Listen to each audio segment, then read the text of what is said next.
Boa noite a todos. Mais uma vez, estamos aqui reunidos para falarmos um pouquinho mais do Evangelho de Jesus. Vamos então, nesse instante, nos centralizando mais aqui, trazendo o nosso pensamento aqui para casa. Meu nome é Cida Gotardo, sou trabalhadora voluntária aqui da casa e já queria convidá-los para um trabalho de domingo de manhã, das 8 às 10, das 8h30 às 10, nós temos um trabalho de musicoterapia aqui, é o tratamento através da música. Então estão todos convidados a participar, é muito gostoso. A gente canta junto, é bem legal, tá? Então estão todos convidados. E nesse instante, eu quero pedir a todos que fechem os olhos, ou não, como preferirem, mas que concentrem todo o pensamento no Mestre Jesus. Vamos sentindo todo o amor e ternura do Mestre a nos envolver. Vamos agradecendo a Ele por essa oportunidade bendita de sermos nós os escolhidos para aqui estarmos nesta noite.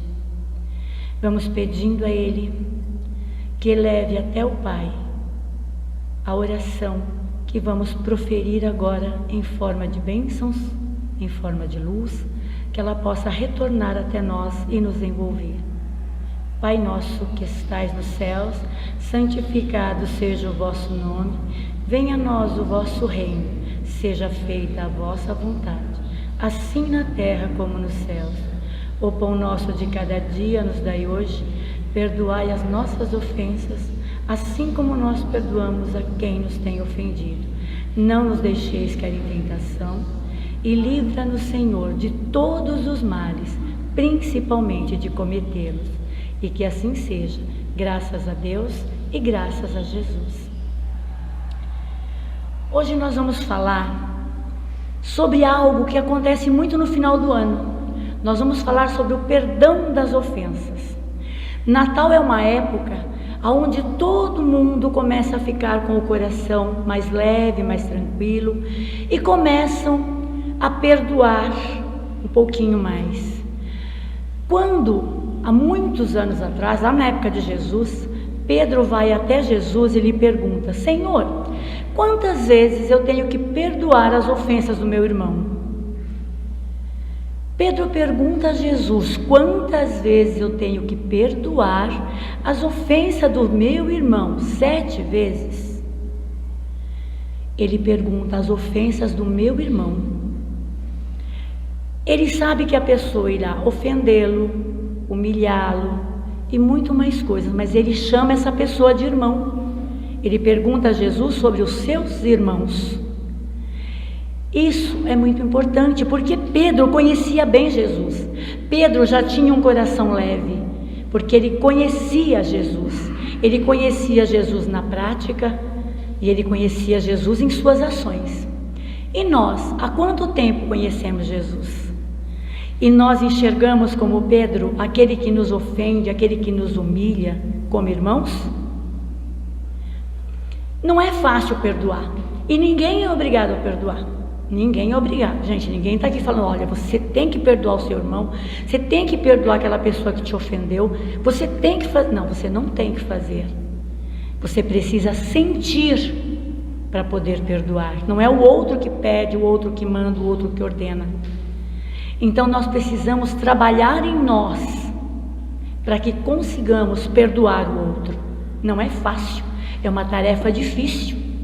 Mas nós que conhecemos Jesus há muitos anos, nós ainda não conseguimos trabalhar o perdão dentro de nós. Nós ainda temos muita dificuldade em perdoar o outro. Nós ainda guardamos mágoa demais. E essas mágoas que nós guardamos, ela nos fere muito mais do que ao outro. Porque sou eu que eu estou ofendendo. Eu fico corroendo dentro de mim. Eu fico trazendo para mim doenças. Eu fico trazendo para mim coisas negativas. Eu trago para dentro de mim, para dentro do meu lar, coisas negativas. Porque eu estou o tempo todo corroendo, estou com aquele ódio, estou com aquela raiva.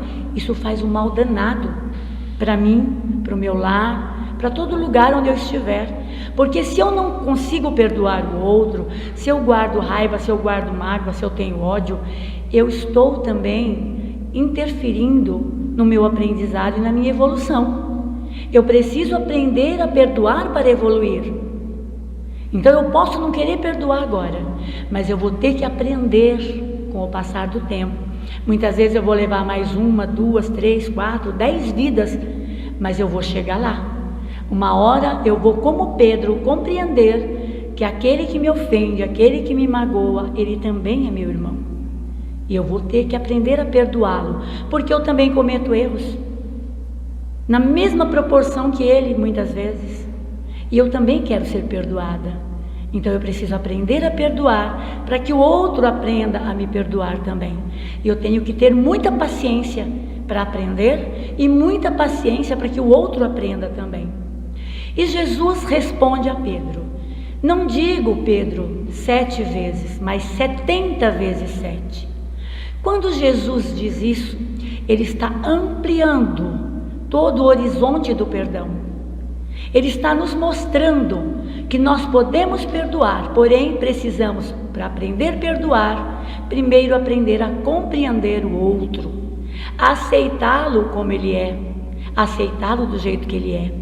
Eu estava comentando domingo aqui com o pessoal, eu trabalho com crianças, eu dou aula de música, e são crianças pequenininhas, desde os 6 anos até adolescente. Eu tenho uma adolescente de 16 anos e tenho outros de 13, 14. Só que no meu grupo, a gente não discrimina ninguém, todos participam. Então ali participa quem é considerado, entre aspas, pessoas normais e quem tem deficiências. Todos participam, cada um do seu jeito. E eu fui me apresentar uns tempos atrás num concurso, eu tinha um aluno especial no grupo. E a gente se inscreveu, era um concurso, e eu conversei com as crianças, falei, nós vamos para o concurso, mas se a gente ganhar, nós vamos fazer tudo para ganhar. Vamos nos preparar para ganhar, mas se a gente perder, todos que estão lá vão para ganhar, não somos só nós que vamos para ganhar. E a criança foi com a gente. E quando termina o concurso, eles dão para a gente um roteiro de tudo que aconteceu, e aí tinham 7 jurados, cada jurado entrega para a gente o papel onde ele explica todas as notas que foram dadas, e ele fala do grupo, como é que está o grupo, como é que está o regente, eles falam sobre tudo. E nós ganhamos o primeiro lugar, nós não achamos que íamos ganhar, mas nós ganhamos o primeiro lugar. E quando eles entregaram as folhas, um dos jurados colocou o seguinte: o grupo é maravilhoso, mas cuidado, você tem uma criança que estava colocada em tal lugar, em tal posição, que desafinava. Era justamente esse garoto. Então, o jurado que estava lá não percebeu que a criança tinha deficiência. E ele tinha um grau de deficiência bem alto. Só que ele não percebeu. Que bom que ele não percebeu. Não achei ruim, é legal que ele não percebeu. Que bom, ele estava bem incluso ali. Ele estava se sentindo bem. Esse ano aconteceu um novo caso. Eu tenho várias crianças que são haitianos e bolivianos também. Eles vêm para o grupo para aprender a cantar, para aprender o português, inclusive. E eu tenho um boliviano, os outros já foram se acertando, se entrosando, mas esse não se entrosava. Esse menino não se entrosava com ninguém, e eu preocupada, porque ele não conseguia se entrosar. E os pais também muito tímidos, iam lá falar comigo, super tímidos. Então esse menino ficava sempre na última fila, só que ele era pequenininho. Ele tem 8 anos, os da última fileira tem 14, 15, 16, e ele ia para a última fileira. E o pessoal falava assim, mas ele fica lá no fundo. Eu falei, deixa ele ficar onde ele quiser. No tempo dele, ele vai se achar e vai sair de lá. Deixa ele lá. E ele foi ficando. E quando foi essa semana, uns 15 dias atrás, eu coloquei ele na frente. Ele falou assim, eu não quero ficar aqui. Eu falei, aonde você quer ficar? Fala para mim, que lugar que você quer? Ele falou, eu quero ficar do lado do Wesley. O Wesley é o rapaz que tem 16 anos, inclusive ele me ajuda, ele me auxilia, ele é monitor comigo. Aí ele foi pro lado do monitor. Esse menino nunca cantou, ele só ouvia. Esse menino nunca dançou, ele ficava parado. Mas ele entrava na dança, ele entrava e ficava lá. Nesse dia que ele ficou do lado do Wesley, ele sentiu uma segurança tão grande que ele cantou todas as músicas e ele dançou todas as músicas. Então a gente precisa, como eu contei nessa historinha aqui, ter paciência,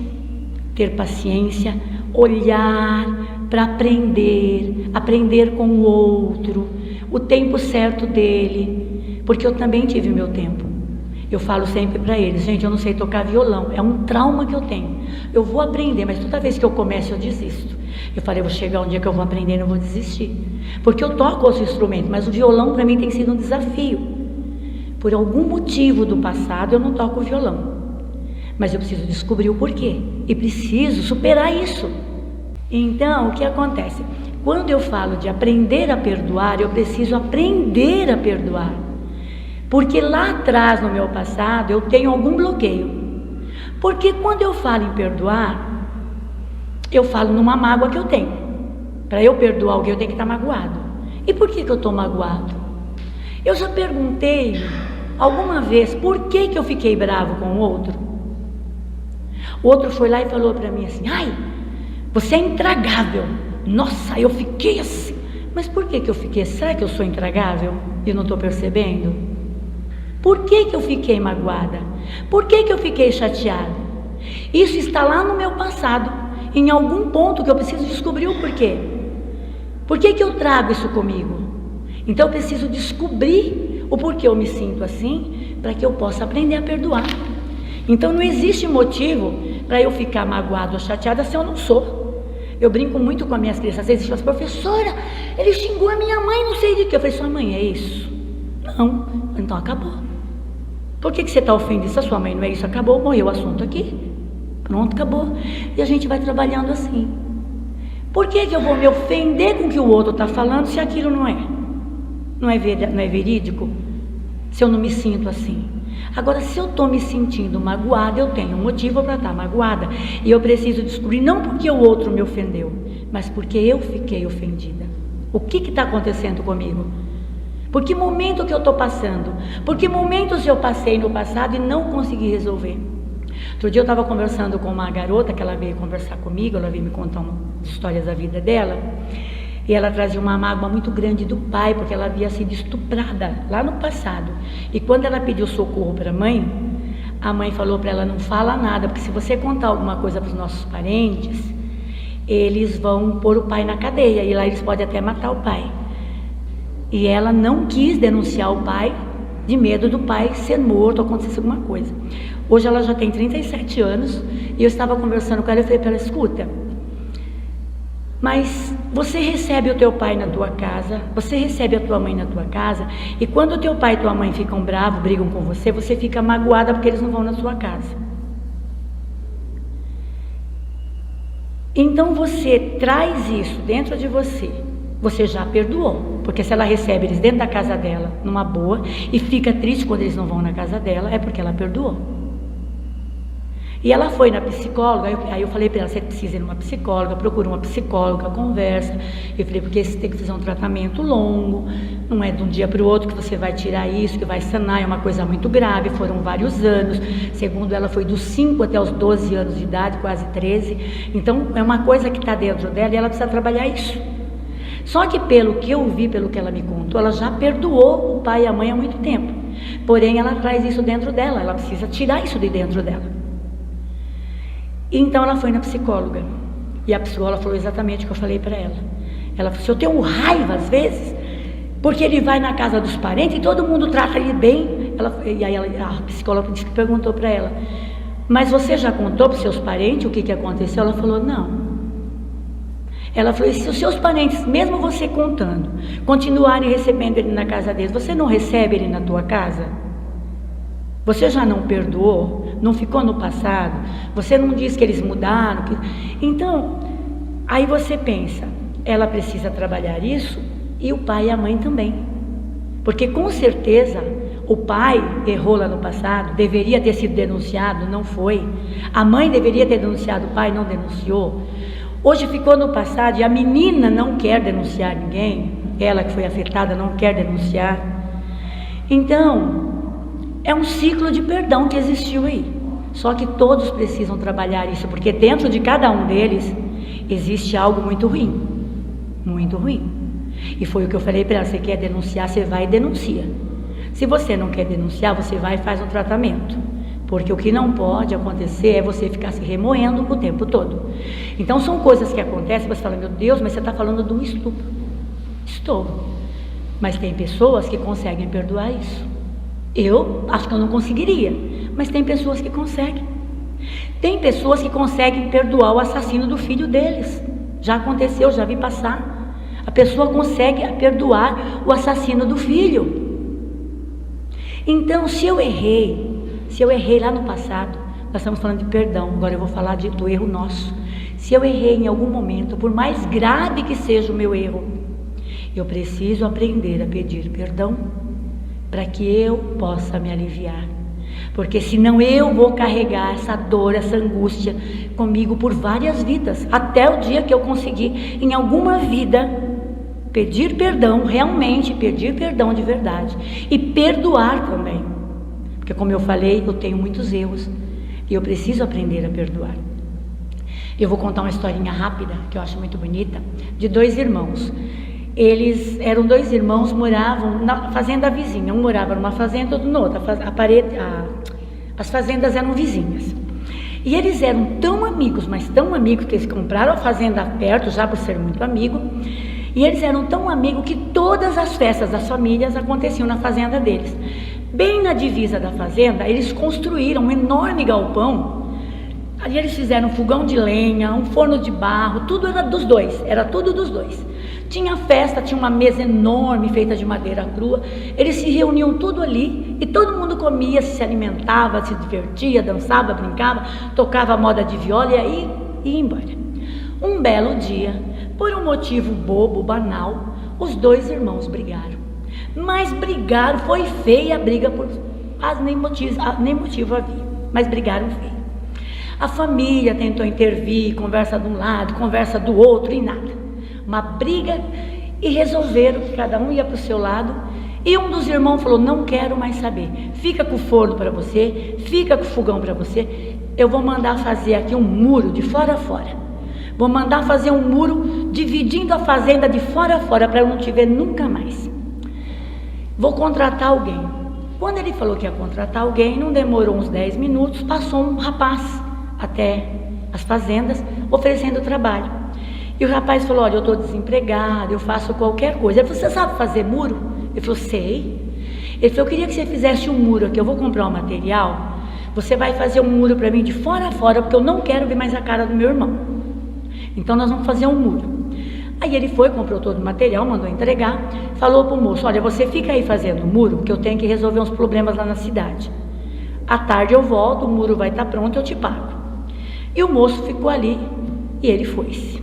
Quando ele voltou à tarde, bem à tardezinha, ele viu que o rapaz, ao invés de ter construído um muro, construiu uma ponte. Havia uma ponte muito bonita de uma fazenda para outra. E ele olhou que o irmão dele estava do outro lado da ponte, olhando a ponte que havia sido construída. Quando ele ia chegando, que o irmão viu, o irmão correu e subiu a ponte. Quando ele viu o irmão subindo a ponte, ele também correu e subiu a ponte. E os 2 chegaram no meio da ponte e se abraçaram. E naquele momento, eles compreenderam que eles se amavam muito e que aquela briga não significava nada. E que o perdão entre eles era muito importante. Só que eles não entenderam o porquê que aquele moço construiu aquela ponte, o porquê que aquela ponte chamou tanto eles para subirem até o meio da ponte e se abraçarem. Então ele foi até o jovem e falou para ele: moço, olha, eu tenho que acertar com você o trabalho da ponte, mas a ponte ficou tão bonita, moço, tão bonita, que eu quero que você fique trabalhando para mim, para construir várias coisas que eu preciso aqui na fazenda, porque você trabalha muito bem. O rapaz falou para ele: infelizmente eu não posso, eu preciso ir, eu tenho várias pontes para construir. Então, gente, é isso que nós precisamos fazer. Nós precisamos aprender a construir pontes e não muros. Nós construímos muito muros em nossas vidas. Nós passamos várias encarnações construindo muros e mais muros. Está na hora da gente aprender a construir pontes. Pontes em todos os lugares que a gente for. É ponte lá no meu trabalho, é ponte na minha família, na minha casa, é ponte nas religiões. A gente precisa aprender a construir ponte. A gente precisa aprender a amar mais, a abraçar mais, a sentir mais o outro, a compreender mais o outro. Esses 2 anos que nós tivemos de pandemia, ele serviu para nos mostrar o quanto o outro é importante para a gente, o quanto faz falta um abraço, o quanto faz falta um sorriso, o quanto faz falta aquela visita de domingo para comer um bolo quente com a gente no café ou no chá da tarde. Como fez falta na pandemia a gente não poder ir até a casa dos nossos pais para visitá-los e dar um abraço, ter que deixar a sacola do mercado no portão da casa do meu pai e da minha mãe e não poder entrar para dar um abraço. Como isso doía. Meu irmão ia em casa, eu fiquei morando com meus pais na pandemia, que eu moro 2 casas para cima, na pandemia eu fiquei com eles, só que eu não deixava ninguém entrar e ninguém sair. Então, porque eu estava trabalhando em casa, estava home office, então dava para eu ficar com eles. Então ninguém entrava e ninguém saía. E meu irmão fazia as compras, meu irmão chegava no portão, meu pai enchia os olhos de lágrima, porque ele falava assim: oi gente, deixava a sacola e ia embora. Como isso doeu pra gente. Como isso doeu. Porque a gente sentiu a falta que o outro faz. A gente sentiu a falta do abraço, a falta do carinho. A gente sentiu a falta da ponte. Porque a ponte foi quebrada nesse momento. E a gente está aprendendo aos pouquinhos a construir essa ponte de novo. Porque depois da pandemia parece que tudo deu um nó. Parece que tudo não dava certo. Parece que tudo era só briga, tudo era só intriga. Aí vem a política, a gente viu esse mundo da política aí também, um ofendendo o outro, um magoando o outro. E a gente falou: meu Deus, o que está acontecendo com a gente? Vamos derrubar muros e construir pontes, não o contrário. Então vamos construir mais pontes, vamos amar mais, vamos ser mais serenos e assim, com certeza, nós seremos mais felizes. E vamos lembrar, Jesus quando diz, não 7, mas 70 vezes 7, quer dizer que o perdão é infinito. É para a gente perdoar quantas vezes se fizer necessário. E para a gente pedir perdão quantas vezes for preciso. Pedir perdão não é se humilhar, dar perdão também não. Então vamos amar, vamos fazer o que Jesus pediu, vamos amar e vamos perdoar, cada um no seu tempo. Não estou dizendo para ninguém sair daqui correndo lá perdoar o outro. Vamos refletir, vamos orar, vamos pedir, vamos trabalhar isso em nós, para que a gente consiga perdoar o outro. E assim, mais uma vez, vamos ligando o nosso pensamento a Jesus. E através de suas mãos, vamos buscando o amor, a ternura, a misericórdia e o perdão. E vamos levando tudo isso em forma de vibrações em todas casas de abrigos, de hospitais, embaixo de pontes, marquises, viadutos, enfim, em todos os cantos da terra, aonde houver um ser precisando de amparo, de apoio, de carinho e de perdão.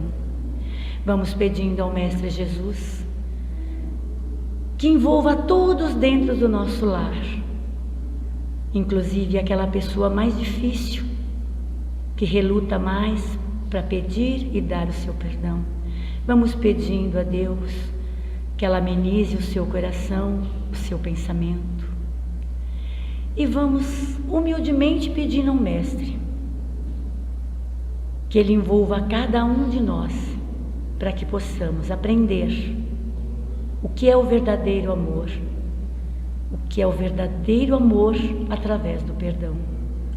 E vamos agradecendo a Jesus e pedindo a Ele que nos leve de volta aos nossos lares, seguros e melhores do que quando aqui chegamos. E que assim seja, graças a Deus e graças a Jesus.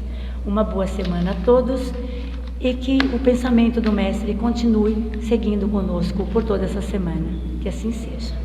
Boa noite.